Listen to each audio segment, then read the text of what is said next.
BBC News with Marion Marshall. The Republican candidate for the US presidency, Mitt Romney, has attacked President Obama over his foreign policy, saying the risk of conflict in the Middle East is higher now than when he took office.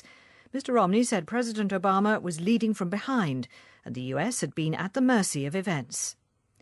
The British government has announced plans to cut welfare spending by a further $16 billion in the next 4 to 5 years as part of its austerity measures.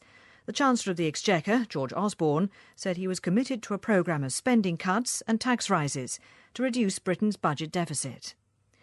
European finance ministers have formally launched a new bailout fund that's designed to rescue faltering economies and banks in the Eurozone and will be able to lend up to €500 billion. Germany will make the biggest contribution. The Nobel Prize for Medicine has been won by 2 scientists who showed that mature cells of the body can be reprogrammed to undertake new functions and grown into a variety of tissues. The recipients are John Gurdon of Britain and Shinya Yamanaka from Japan, whose research was separated by 40 years. Hundreds of people in southern India have protested against the fuelling of a controversial new nuclear power station. They're worried about safety at the Kudankulam plant in Tamil Nadu. Police in Nigeria have arrested more than a dozen people in connection with the killing by a mob of 4 students from the University of Port Harcourt.